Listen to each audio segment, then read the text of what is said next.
it felt like my heart totally burst open. Wow. And I looked around the room and I felt nothing but an incredible amount of love for everybody. It was incredible.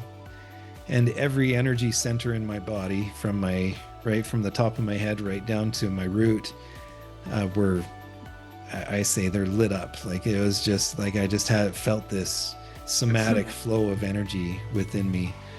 Um, and I wondered what had happened.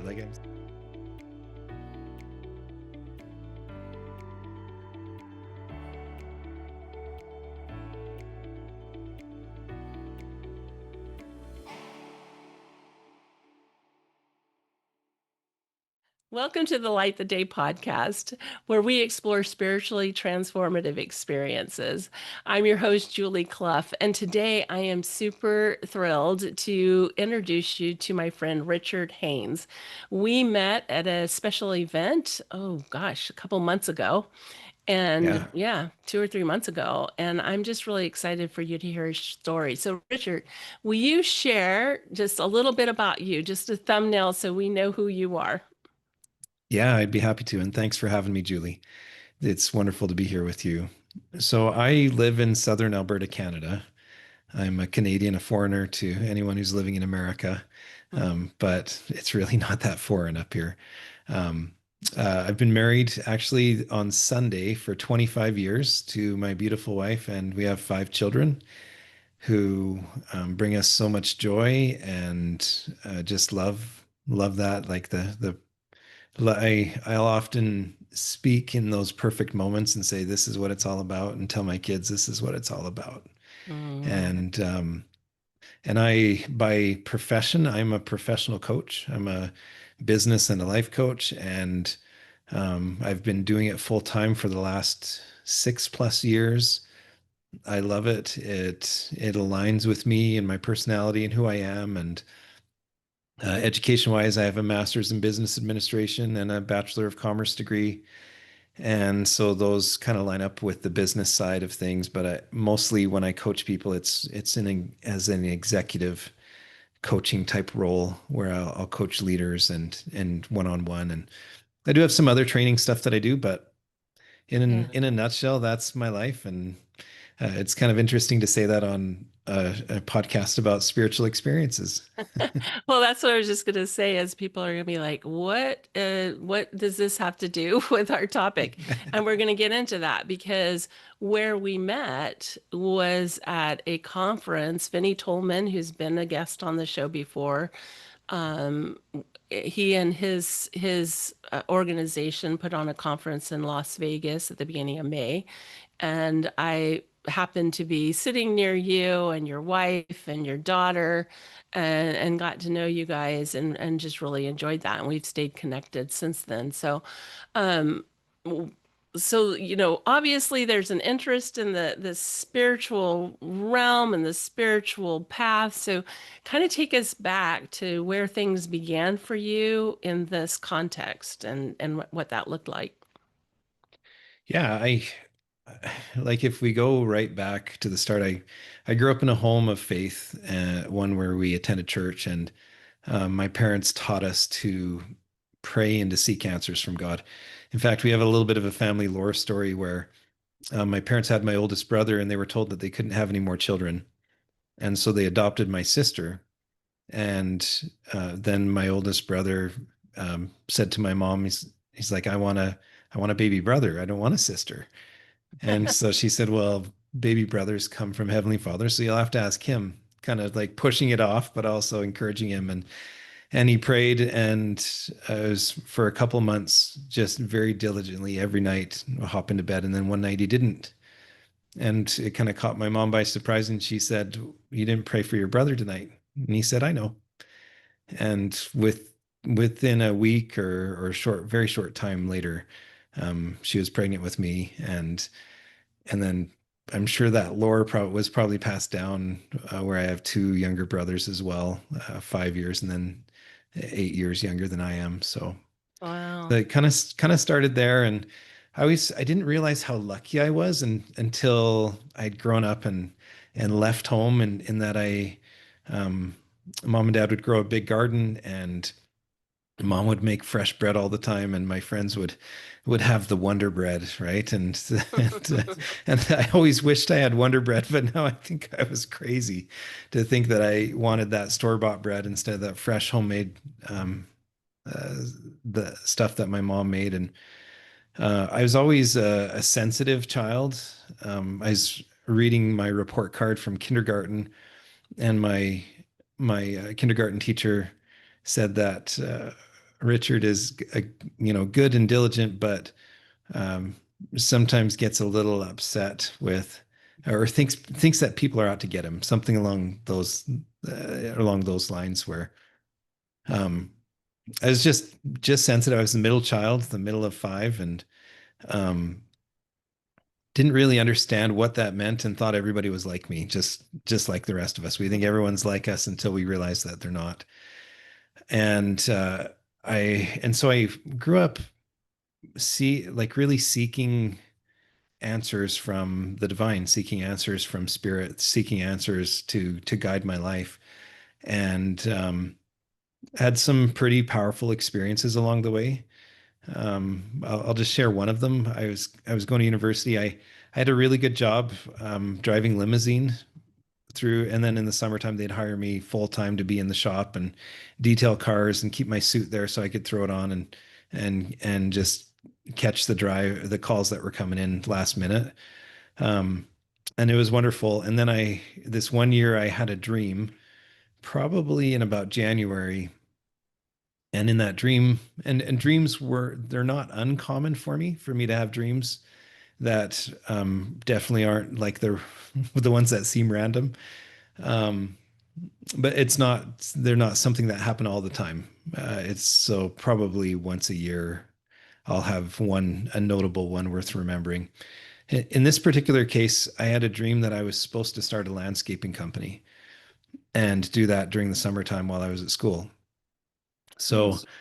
I didn't want to, though, because Oh, my dream was to not run my own business and to get a good job with a good pension to be able to support my family and live comfortably and happily ever after I got my education done.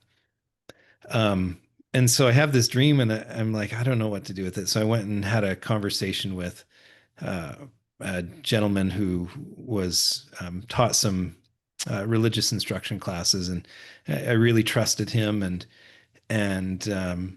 in that conversation, I asked him to give me some extra guidance, and through that guidance, in the form of what we call a blessing, I was told that yes, absolutely, this was from God, and that anything I needed throughout this experience to just ask, and it would come. And I was like, whoa, that's quite a statement, and I felt like I don't want to abuse that. yeah. I just within my heart is just like I don't want to abuse that. So I went about it, and some things just fell into place. A gentleman offered to do a flyer for me, and he used the fact that I was a university student trying to hustle and make ends meet, and we had one child at the time, my wife and I, and he did up the flyer, and I passed the flyers out, and I probably got a 50% response rate Wow. from passing it out door to door, which is, if anyone's passed out flyers, you know that that's like a miraculous type rate. And from those first 100 flyers, I got all of my lawn maintenance contracts through the summer, and even a few extra jobs like the spring cleanup and stuff that we needed. And so I'll try to make this story a little bit shorter. It's We're getting to the end of the spring cleanup season, and I have one last job that I need to power rake and clean up the yard. And I get there and I start, and the if you've this is in Calgary, Alberta, and if you've ever been there, you know how quickly the weather can change.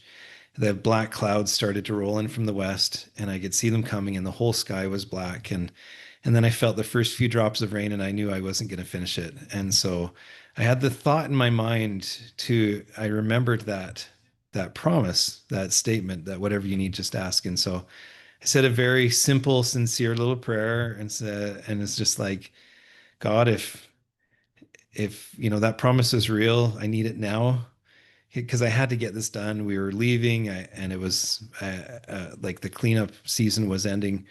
We're going on vacation, and so I offered that prayer, and within 5 minutes, the raindrops had stopped, and not exaggerating, within a half hour, the sky was clear again. It's like the Wow. clouds parted and everything cleared up. And it was for me, it was just one of those ones where it was like, whoa. I when I said the prayer, I didn't know what would happen. I didn't know if I believed it or not at the time, but I probably had enough experiences by then in my life that I had a pretty good idea, judging by just how it felt inside of me. Mm-hmm. um, and also the thoughts that were coming into my mind, not realizing that probably I was being guided to have those thoughts, to say that prayer, so that there was just this real connection between myself and the other side. And then time went on, and I graduated university, and I sold my little landscaping business by the end, and I got that job that I thought, I could ride off into the sunset and be happy. And um, but I always felt like I was missing something with the job, and I was good at it. I became better at it after I did my master's in business degree, and doing that master's in business degree is where I was introduced to coaching, and like coaching professionally. And In the within the university, you had people coaching you, or in what way? yeah, yeah, great clarification question. There was an option, you can take option classes, and one of them was coaching for performance. Oh, okay. And I loved it. And it reminded me of some experiences that I had earlier where I had heard about this type of thing as a profession. And at the time, I was working as a senior facilities manager, and um, I loved the team stuff. I loved interacting with people, but I didn't always love the structure and some of the other mm, things that you had to deal with along the way. Mm-hmm. We'll just put it that way. And it didn't feel totally me. In fact, I remember some of my colleagues saying to me, "Richard, you're going to leave." And I was like, "What are you talking about?" In my head, I'm like, "This is what I've gone to school for. This is what I've done all this." And they're just like, it's you just don't seem like this is fully you, or that this really connects. And um, so all of this is right around the age of 30. And then a few years later, I started having, like, with coaching and pursuing coaching, um, I started having some really neat experiences. And one of them was soon after I'd started meditating. So it's probably my early 30s. In coaching school, they talked about meditation all the time, and we would do little grounding meditations to start a class or something like that. And so I started just being still, watching my breath. And on one occasion near the beginning, I'll remember I was in my living room. We lived in Ontario, Canada at the time, and I had this experience where in my mind, I and my all my senses, I saw this light, this beam of light come down through the ceiling, and it entered my body through my forehead, and it Mm, filled my whole body. And my whole body was vibrating with this feeling of peace and love. And I heard in my head the words, "I love you, my son." mm. And then it left the same way. And through this whole experience is, I think I'd describe myself as kind of like a little kid on Christmas Eve, like just like what's going, but wondering what's going on, what is this, but at the same Yeah. time totally enjoying it and But I feeling the want to love. I want to ask you real quickly though, Mhm. because I think so when you say you saw this light, this was in your mind's eye that you saw this light, or was it Yeah, objective, like you saw it with your eyes? it was in my mind's eye, but it was senses beyond, like definitely not physical sight, right? Yeah. But Well, and the reason I clarify that is because I think a lot of times we think that the most important spiritual experiences are the ones that we can see with our eyes. But in fact, I don't think that's true. But it's a mis perception that a lot of times we have. And so having this experience, because it didn't just come with this mind's eye, it came with this Yeah. feeling, this like, it was like picking up on all of your spiritual senses, it sounds like.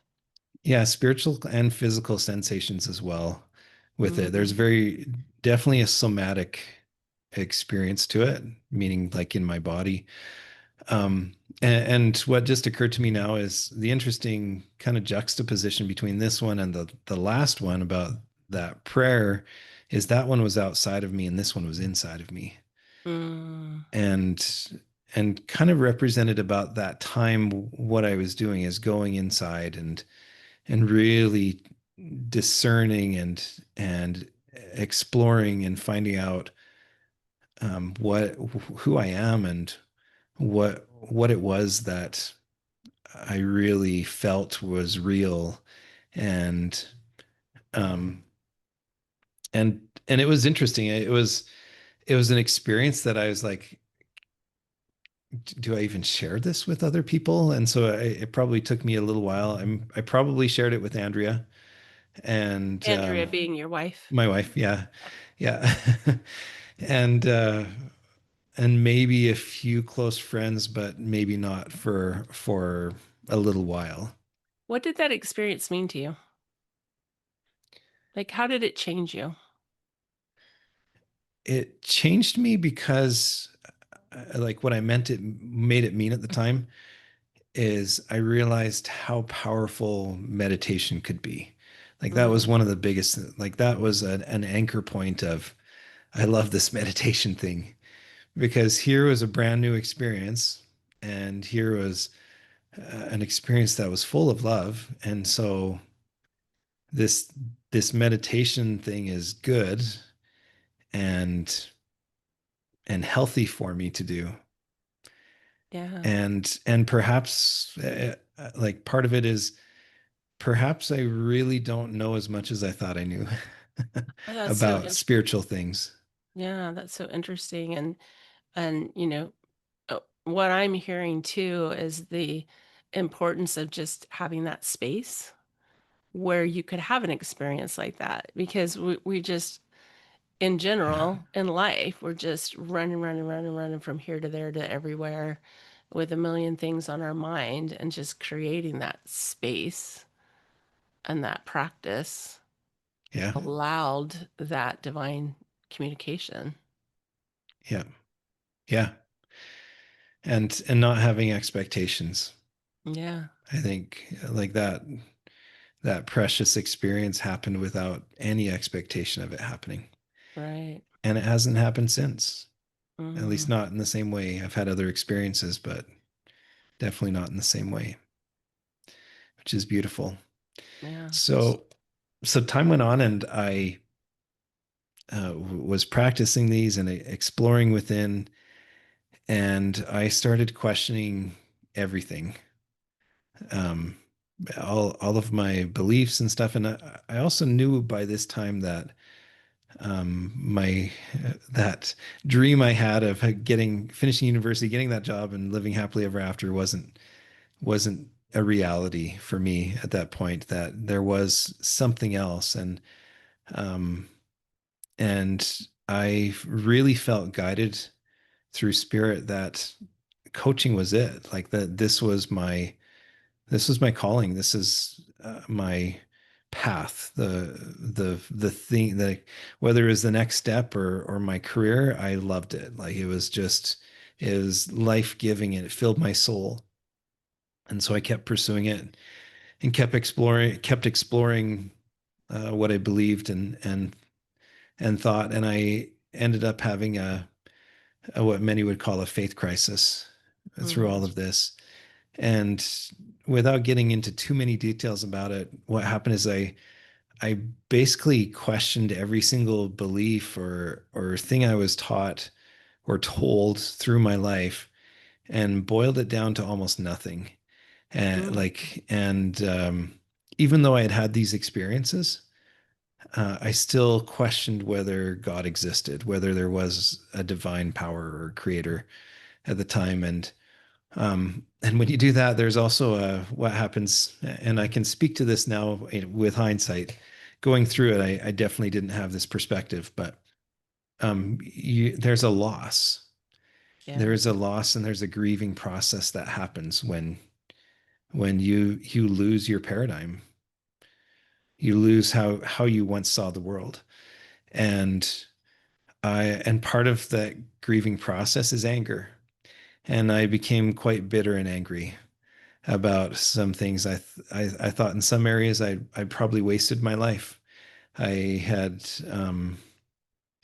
spent time and energy in certain things that I no longer knew if I believed in anymore, and some of them I didn't think that I did. And so I was in this space of um, just grieving and and anger and bitterness when I remember distinctly where I was driving, and I had this thought come into my mind that said, Richard, if you leave, like meaning leave your life, leave your faith structure and stuff like now with this way, you will be exactly the same as you were on the other side with the same kind of energy, and you will have learned nothing. And that thought at the time, I didn't know where it came from. It was forceful enough that I don't think I thought it was my own thought, myself, and also Can impact. I? Oh, Yeah, sorry. Go ahead. well, it was impactful enough that I remember it really well to today. Like this is kind of for me. I think this is kind of like the fulcrum of where things changed was that thought. Go Yeah. ahead.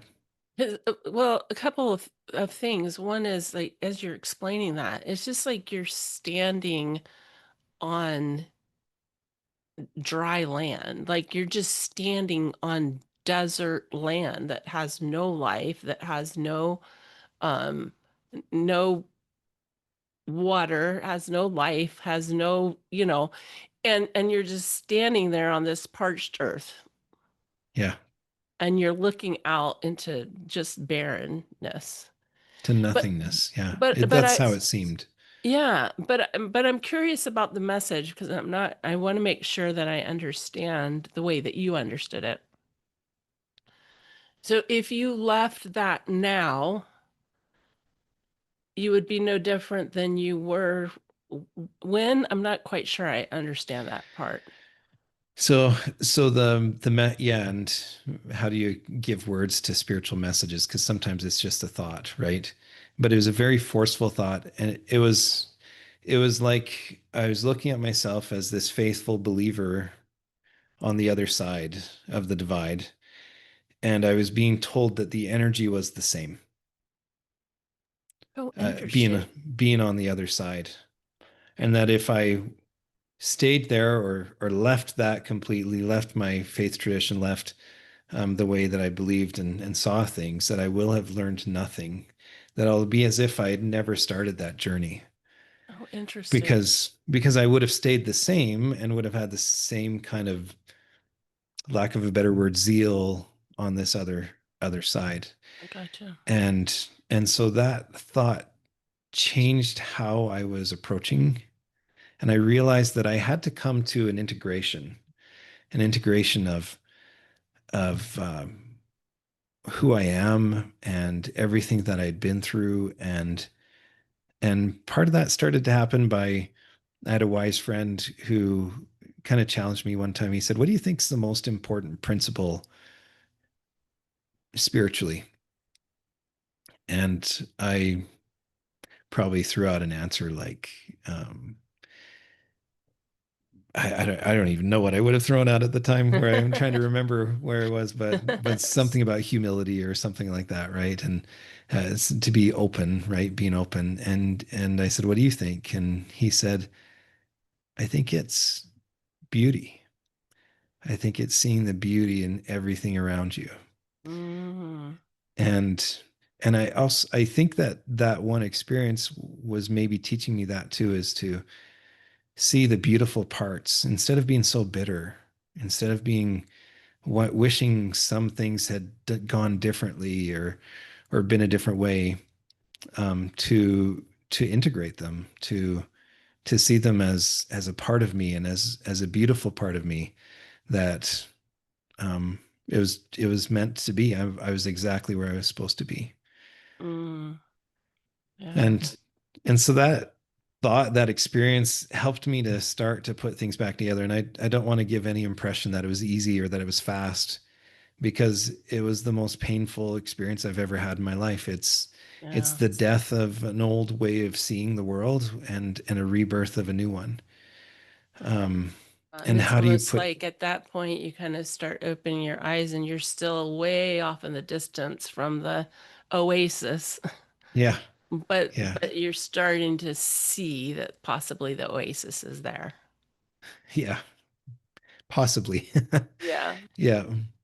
Yeah, and I mean, there are some really challenging times too, this probably happened before that moment with that thought, but I do remember laying in bed one night and saying to my wife, like, what if none of what we've believed is true or real? Mm, And she sat there and took it in, and she responded very carefully, and she said, and what if it is? mm, And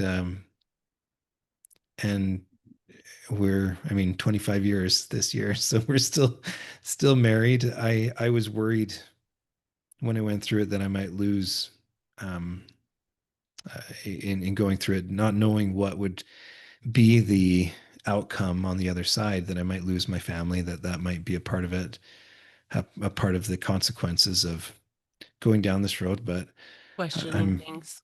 yeah, Yeah. I'm fortunate that that hasn't happened, that we've, stayed close, and I've had some, just probably closer than we would have been otherwise. I would say now, looking back, that I feel more authentic than I did before. I think it was a necessary road towards authenticity. Mm. So What does that mean to you? What does authenticity mean to you? it means being, and, just, well, being encompasses this, but the actions and stuff of of being myself, like who I really am inside, Yeah. and not pretending on any level. Yeah. So it's more like, the inside matching the outside, maybe.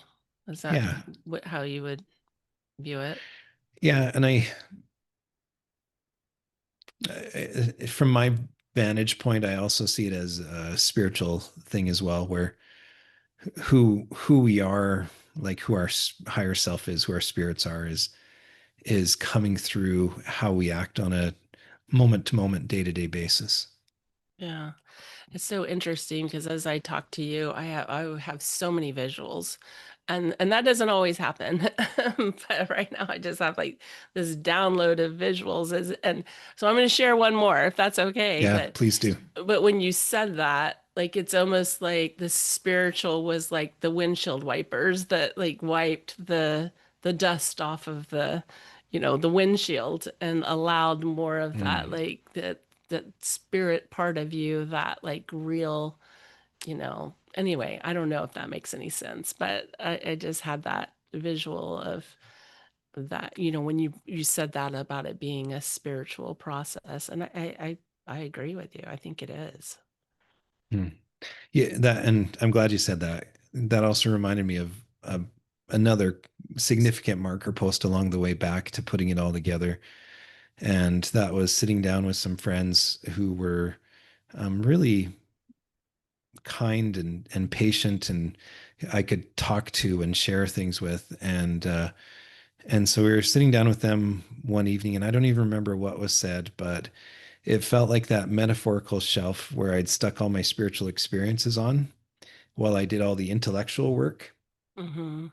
um, that shelf broke and everything kind of washed together, the spiritual and the intellectual. And in that moment, it felt like holding your breath. I'd been holding my breath underwater and then coming up for air. And it's just like, oh, this feels free again. Like I feel like all of this can work, and that it was and is very good. And it just felt like there was more of a depth to myself in that moment. Mm, And then probably for the next several days too. Like I could just feel this change, this shift that happened. yeah. And then it was slowly bit by bit, and always had questions. It there and so I'm getting more and more to the point where I'm comfortable being in the space of not knowing. Yeah. And because the more I learn, the more I feel like the less I know. And so being comfortable in that place of mystery.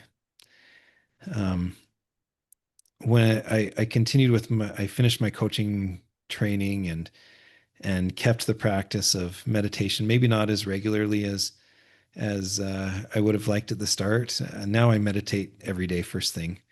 That was my New Year's resolution this year, and I haven't missed a day.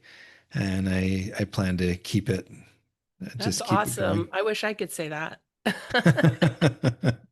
Well, it was that goal, that doing it was probably like 5 years in the making, of hearing how amazing it was, and then finally just saying I'm doing it, and my mind was already prepared to just do it. So I kept going, and then I had a very providential experience, like just phone calls and things that whirlwind that took me to NLP training one year. This is 2018. And I loved NLP training, and I was just like, yeah, I know I'm doing this. I know I need to. It's good. And so I did the practitioner level, and then I did the master practitioner level training, which was a 15-day long, like 8 to 8 every day. And near the end of the first week, So before you go further, explain to yeah. everybody what Oh, NLP is, what? because a lot of people may not know. And frankly, you've explained it to me, but I would love to hear your explanation again. Okay, NLP stands for neuro linguistic programming. It's more of a philosophy of using the techniques and tools that create success. So and from that philosophy, there's all kinds of tools and techniques that can come out of it. And it's from studying some of the most effective therapists and teachers. It was originally created in 1970s by a couple of guys named Richard Bandler and John Grinder, and they studied Milton Erickson. And there's a lot of coaching schools and stuff that come from him, like his philosophy, the way that he worked with his patients. Virginia Satir is another name there as well. I don't know her as well, but that's where it comes from.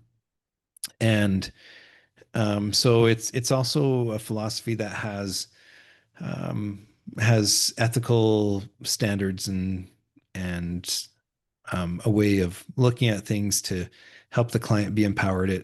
It very much aligns with coaching. So I have my coaching certification through the International Coach Federation, which is the largest governing body in the world for coaches. And when NLP aligned with it, it just kind of made it like a nice little marriage, a natural fit for what I was doing.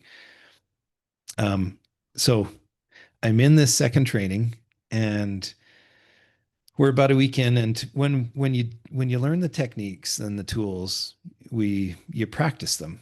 It's the best way to learn is to do it, or one of the best ways to learn. At least for me, I'm a very kinesthetic learner. I'm the same. So yeah, and it just makes so much sense. And then when you've experienced it, you kind of understand what your clients might be going through, what might they might be experiencing it as well.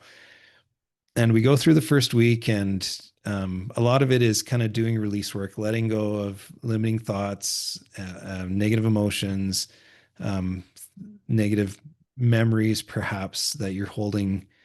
And at the end of the first week, we learned this new technique, and I get partnered up with a lady who I didn't know at the time. She's become a good friend, Kathleen, from California. She was is an Ayurvedic master, Mm. and I didn't know that at the time. We were just partners and colleagues and classmates there. Well, and And we're going to stop right now and define Ayurvedic because I'm familiar with it, but oh yeah, thank you. yeah, some people may not be. So, are you familiar with it enough to kind of explain what that means a little bit? I'll try, and then you can fill in the gaps if you want to. So, Ayurvedic, the other way to say it is yoga, right? Yoga, the yogic tradition, and be very familiar with. She's very familiar with all of that philosophy and the energy work around it, and she'd also been a massage therapist, and to add all of this in, so she's a very connected person, and Yeah. yeah, just a wonderful lady. And I didn't know this, and she also wasn't broadcasting it because that's not her personality at all. And um, but we did this one technique, and in the middle of it, I'm still I'm still to this day not sure what happened, but it felt like my heart totally burst open. Wow. And I looked around the room, and I felt nothing but an incredible amount of love for everybody. And how I describe it is more of a feminine type of love, because it was a very nurturing love. I felt like running up to every person and hugging them and shaking them and telling them I loved them and how incredible they were, and to wake up and see themselves of how amazing they are. And but the only thing that kept me in my chair at that time was thinking that they might throw me in the insane asylum But for doing there's that. so much power behind this memory that Yeah. like that flood of emotion, I'm definitely feeling it. Yeah, it was like it was incredible. And every energy center in my body, from my right from the top of my head right down to my root, were I say they're lit up. Like it was just like I just had felt this somatic flow of energy within me. Um, and I wondered what had happened. Like I'm sitting there wondering, and I probably gave Kathleen like 5 hugs or something, which is which is probably pretty safe. And I probably told her I loved her a bunch of times too, because that energy had to go somewhere. Yeah. And and she's been just such a wonderful mentor since then as well, as we've kept in touch over the years. Um, and probably it took about 10 minutes before the feeling started to subside, like the that energy. And she was so graceful and just sat with me. And I've talked to her since, and because she didn't say anything, um, I said, "Did you know what was happening at the time?" Because in the yoga or the Ayurvedic tradition, they call that the Kundalini awakening.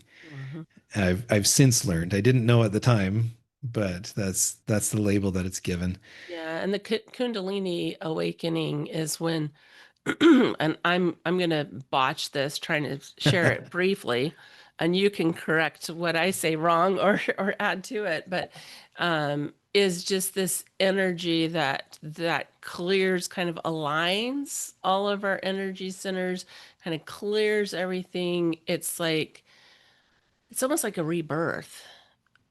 Yeah. Would that be a good way of saying it? Yeah, I'm trying to, like, rebirth is an interesting term for it. I suppose, because once you've had it, you can't go back. Yeah. Um, and it's not that Or it a makes new birth, me, or it's just like this, yeah, it's an opening of energy that wasn't there before. It's an yeah, alignment and a light and an energy that wasn't previously there. yeah. I agree with that. And it's the, if we were to call it the chakra system, right? The heart chakra is just the epicenter of that. It's and my whole chest was full, like just full. And and and I didn't know what to make of it. I remember in it wondering, is this just my way of being now? Because if it is, it'd be pretty cool, but it's also so intense. And I'm not sure I want it to be my way of being because of how intensely I loved everybody. Like there Well, was, and like you said, you're like, are they going to take me away and lock me up? Because if you're yeah, living in this world the way that our world works right now, like it, living with all that energy and going around hugging everybody or yeah. telling them how amazing they are, you could you could Especially come off a little bit like as a middle-aged guy too, right? There's some danger in that. So, um, but I'll always be grateful that it happened and that it lasted because it also it was much like that meditative experience the first time, but Mhm. way more intense, like so much more intense than that was a very gentle love, a very gentle experience. This one was very intense and very what's the word? There's almost an earnestness about it, but not a lack. Not like sometimes earnest can infer a lack, but there was zero lack and there was zero room for judgment. Like for those 10 minutes, it didn't matter who anybody was or what they had done or what they looked like. I loved everybody the same. Yeah. And just incredible. Yeah, that's amazing.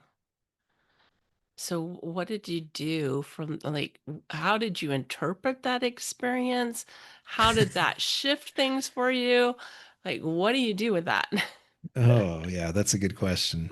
Um, I don't even think I told my roommates about it. So I had an Airbnb with two other guys that were there, and I don't even think I shared it with them because how could I? Like there were just at the time there were just no words to describe it. And it wasn't until later I was listening to either a Joe Dispenza podcast or a book, one of his books, where he talked about this experience where all the blood rushes to your heart, and he called it a heart on because it's just like there and it's pulsing and I realized, oh, this is an experience that other people have because I didn't even Kathleen didn't even talk about it with me in the moment. It was later where I asked her, I said, did you know that was happening? And she's like, yeah. And I was like, why didn't you say something? Didn't feel like the right thing to do. To explain it to you. You just needed to have that experience. And I think No, I with a love lot of that she did spiritual, that. yeah, with a lot of spiritual things, that's exactly how we need it. Is Yeah. not some guide to tell us, here's what you're experiencing, here's what you do next, and give you a step by step. But it seems like in society we have this almost need to have guides, right? If I Yeah. mean, how many of us have been had marketers talk to us? Well, do my 10 steps and you'll have your $1 million, right? Or and then you buy it and you do it and it doesn't happen the way that they say. We're always looking for those steps, but the really beautiful, from my experience, the really beautiful spiritual experiences happen without expectation. Well, and yes, and also you were allowed to interpret that, like to internalize it before giving it names and labels and descriptions. You're just able to sit with that and like be Mhm. with that energy and be with that experience. And then there came a time when like you needed language for it. You needed more understanding and those opportunities came for you to have that understanding.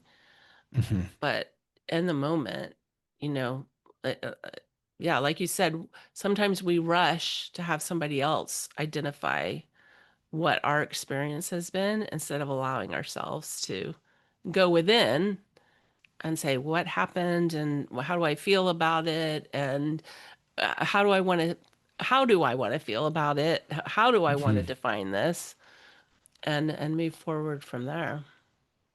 And yeah, you're right. Sometimes it is important to have a guide, but I think you're right in that if we can go through it first and have time to process it before we have that guide helping us, it's really helpful.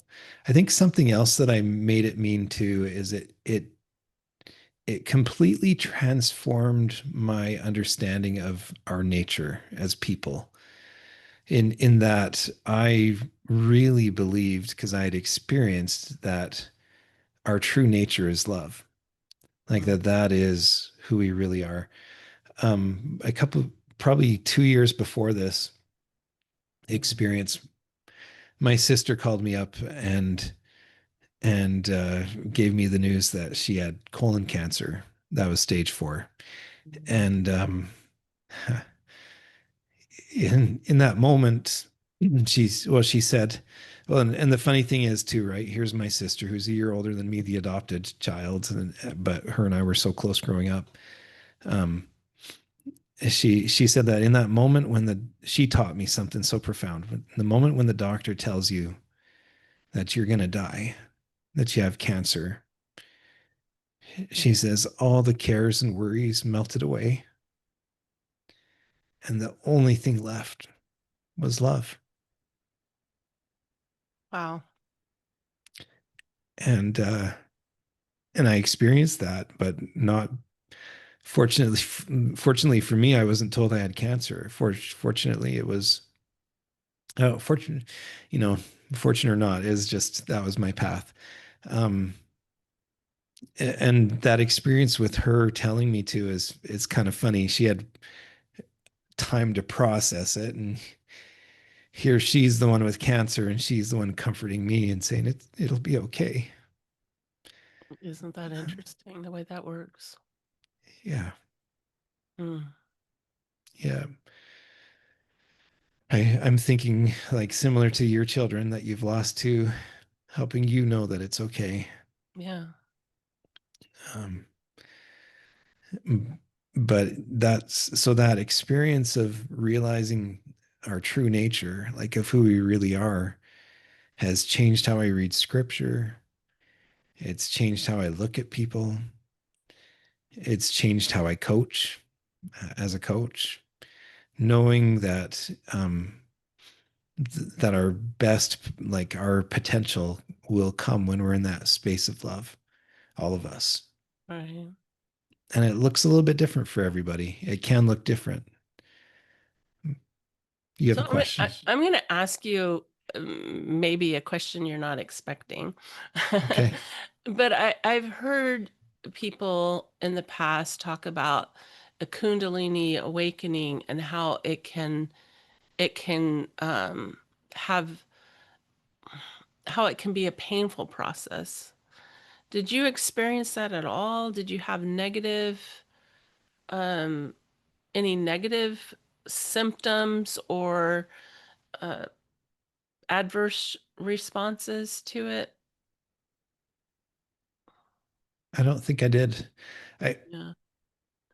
but I didn't know what it was either. Like I think there are a lot of people who seek it because they hear about it, and maybe the process of getting to it is what's painful, or do they say it's painful afterwards? Yeah, I think it's a little bit of both. And as you say that, and in these experiences I've heard, it wasn't that they were necessarily seeking it. It was kind of like yours. It was spontaneous. And they're like, what is this? Hmm. But but as you say that, I'm like, yeah, you it's all these things just it's your intentionality. Like I know that Hmm.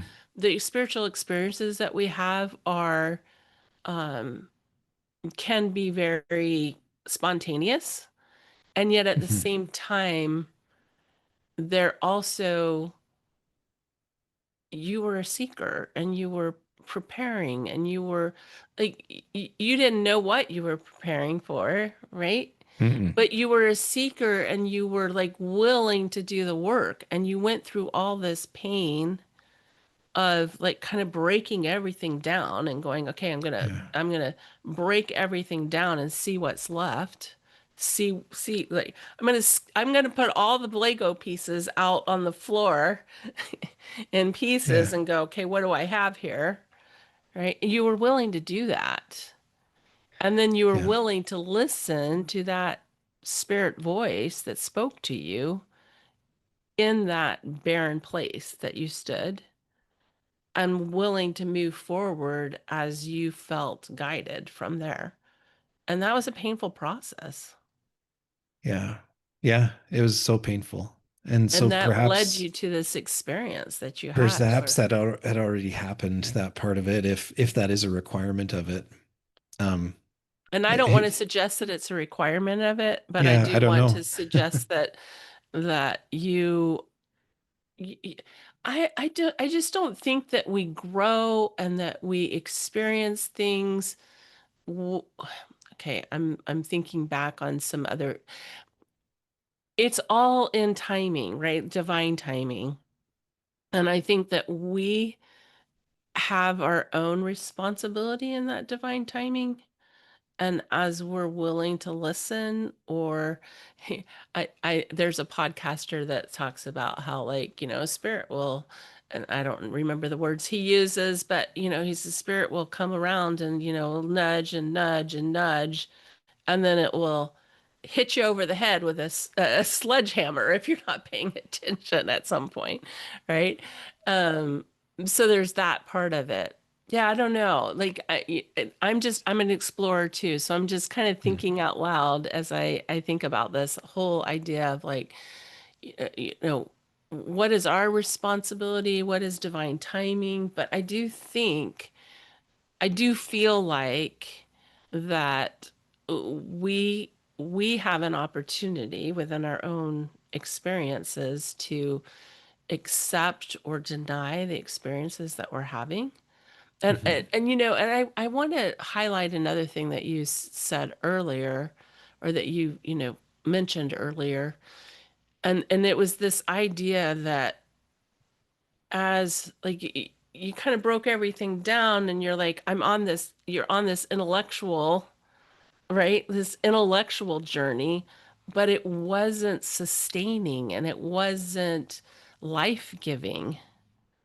And when you integrated the intellectual journey with the spiritual journey, which I will say is kind of like integrating the physical aspect of our life with the spiritual aspect of our life as a dual being that we are, that's when life came back into your life.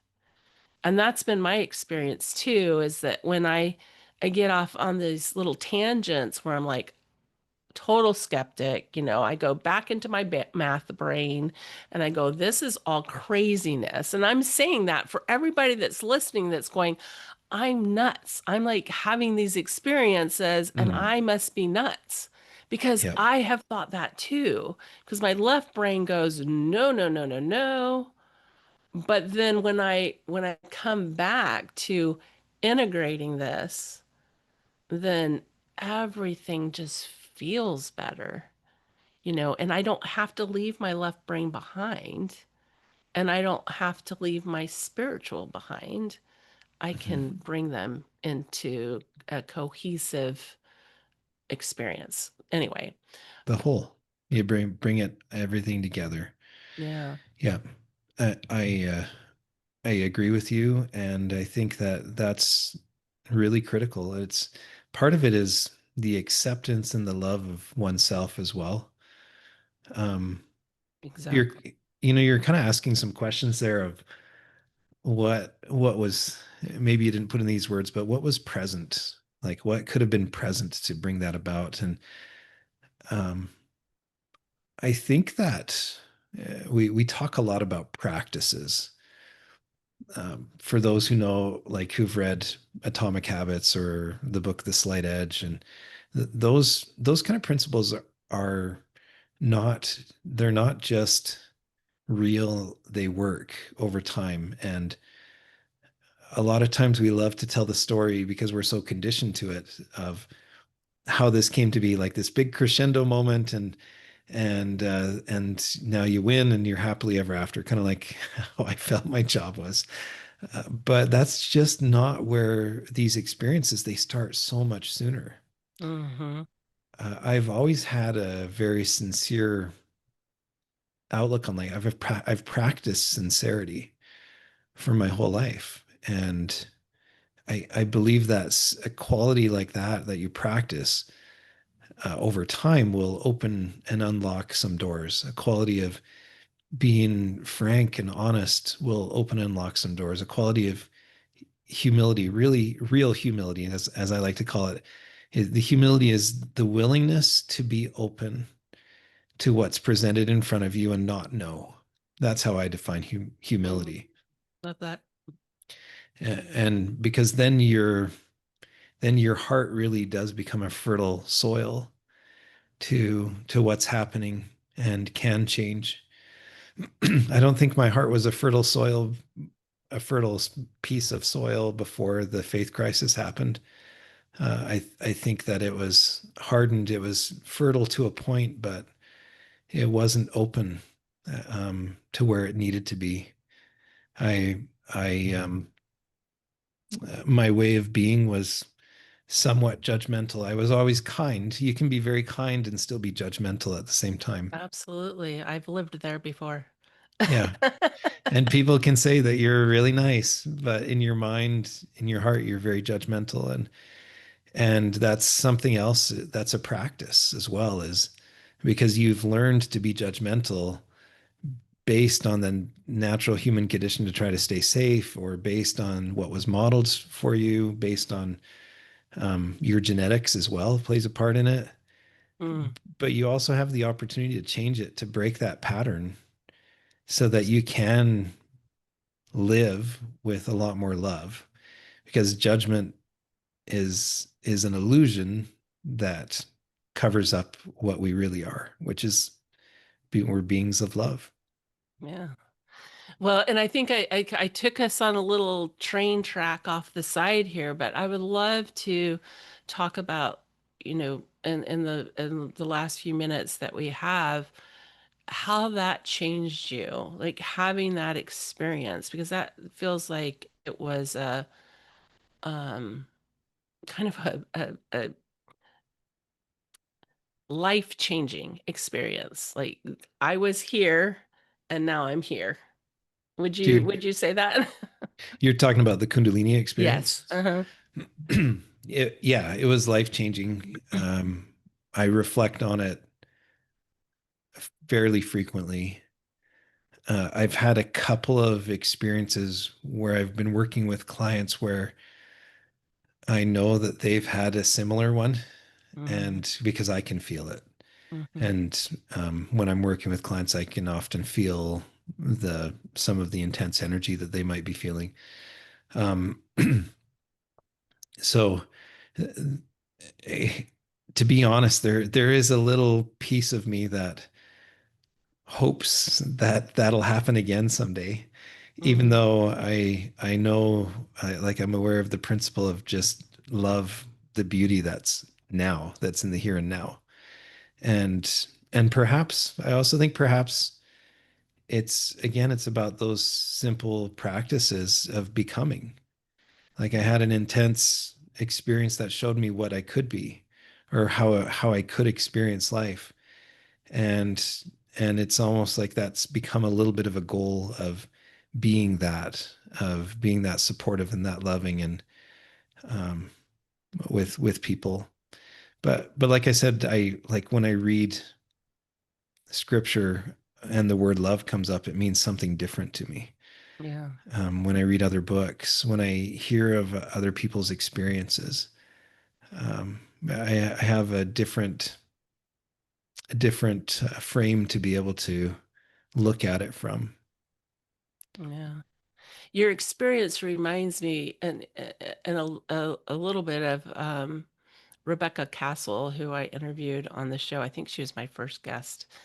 And she had this spontaneous experience where she just saw light in everybody and she just felt love for everybody. and it lasted for, like several months. But anyway, it's really interesting how that kind of opened her up to this whole thing. I'm curious, like you talked about being sensitive as a child.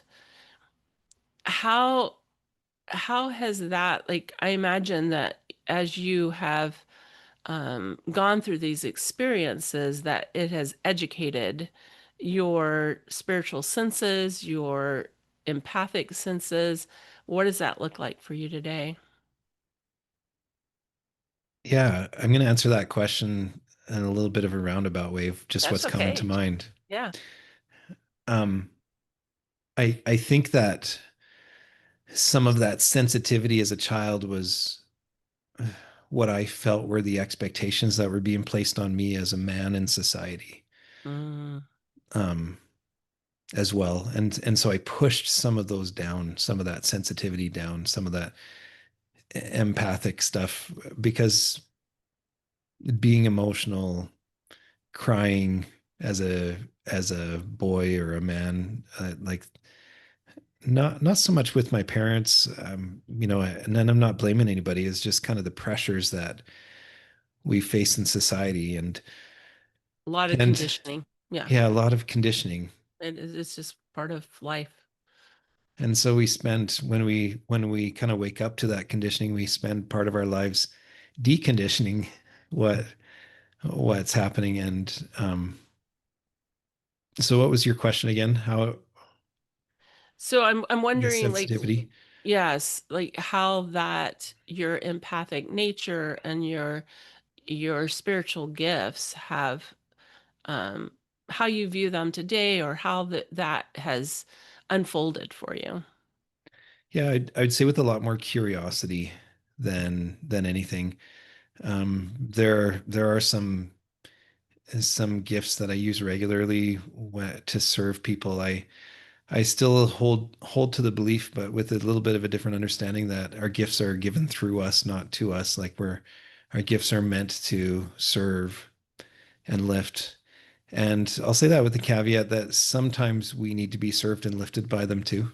Hmm. And that almost always happens when they're tapped into to serve someone else. In fact, probably in a more intense way than it would be. So as long as our intention is to build humanity, to build our brothers and sisters around us, then it's great. And so I think the sensitivity part was some of those gifts and talents trying to manifest themselves prior to, and these experiences, all of them have allowed me to strip back some of that conditioning so that the gifts could be a little more prevalent in how I work Hmm. and what I'm able to do.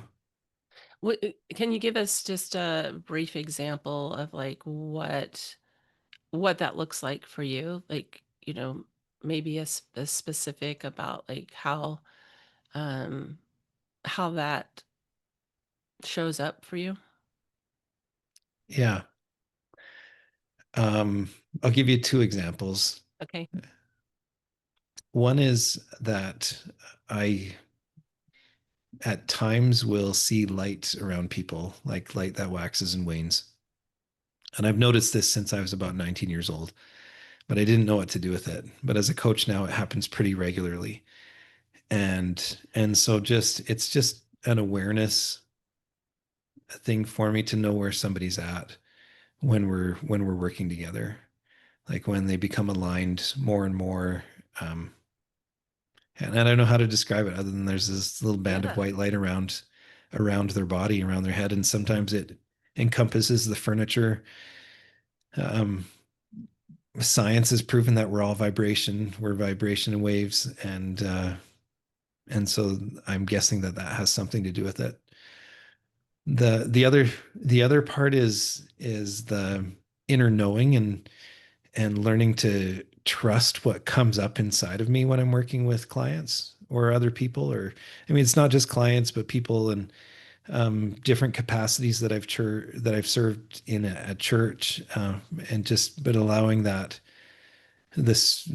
spirit to move through me, and trusting, and then putting that in words the best way that I can, because sometimes it's not clarity with words that it comes through.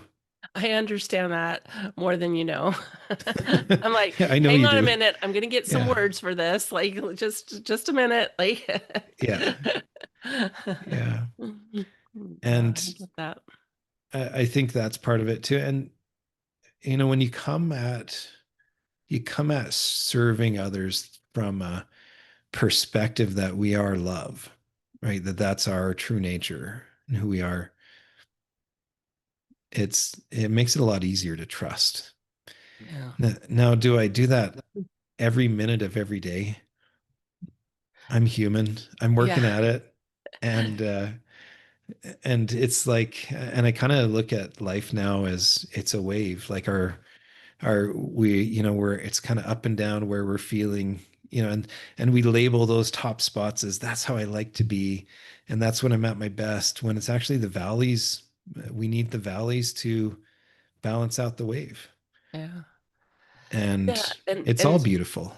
and don't you feel like, as you said that, I often kind of see it as like, yeah, there's the ups and downs, but as we learn and grow and expand our awareness and those ups and downs live in a different plane, if that makes Yeah, sense.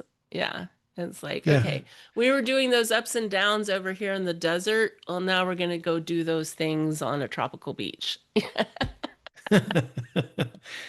And just let the ups and downs happen. Exactly. Yeah. And one of the things that, so to share a little bit of vulnerability, what I personally have been focusing on for the last while, maybe the last year, is just to, when the downs happen, to focus on how beautiful they are.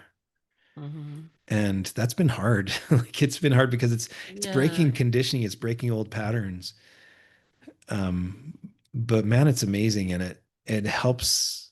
It really helps to move through life with a lot more grace. Are you familiar with that book, Peaks and Valleys? I'm not. No. Um, oh, wish I could remember who the author is. I think it may be the same author who wrote Who Moved My Cheese. Okay. It's kind of Yeah. like and it's the same type of format, but is it his theory was it's what we do when we're in the peaks that help us in the valleys. Hmm. And it's just really fascinating, and it's like it, at the peak we're doing things that's helping us at the valleys, and in the valleys then we're helping things that will bring those peaks. And it's a really just a fascinating little story about that idea. I think it was Dr. Benjamin Hardy that suggested that book at one point, which is why I picked it up. I Before we go, I'm going to give you an opportunity to share a last thought that you may have, but I'd also love, and something that I ask all my guests is, um, what are some of your spiritual practices that either you do on a daily basis or a weekly basis that help you to nurture your spirituality? Hmm. So last thoughts.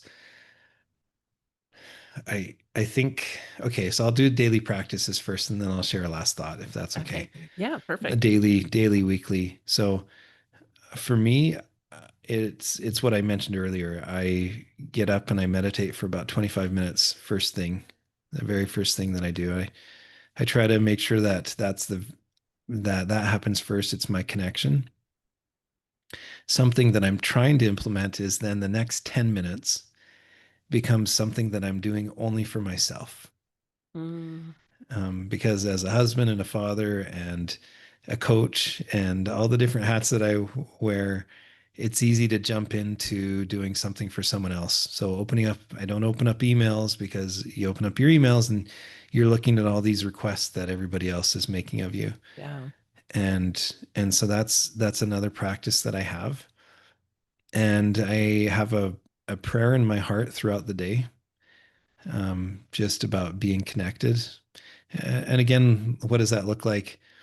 Um, because I recently had a client who kind of meditating together for the first time, and he's like, my mind went all over the place, and I'm like, well, yeah, it does that with, here's what I thought about, but it's not about that. It's about coming, realizing it and coming back. And when we become aware and we can come back, that gets a little bit tighter and quicker. So um just be like, keep that. And that's the same thing with having a prayer in your heart, or being aware of different forces around, of heaven being around us, so to speak.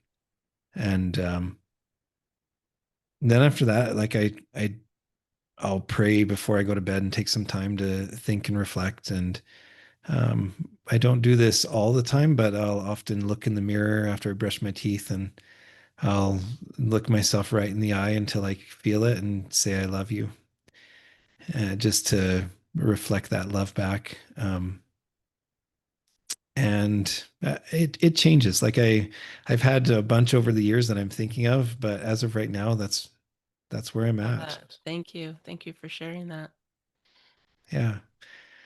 And the final thought is just love. Like Mhm. that really, in all the experiences that we have, everything that we can share, it really is about seeking that love. And love is, um like scripture will have the definition of it, but it really is not, it's not about self, but it is self. Yeah. um how I experienced it. And because we're, each one of us is included in all of this, all of the interactions that we have. And Yeah. so be careful that you don't lose, as you're seeking, humbly, like, and openly seeking, be careful that you don't lose the space that you have, the place that you have in it all, because that's just as important. Yeah, I agree. Thank you so much for doing this today, Richard. I really appreciate you being here. I love introducing you to my audience. I've really enjoyed getting to know you and getting to know your sincere heart. And thank you. Thank you, Julie. It's been wonderful to be here, as always.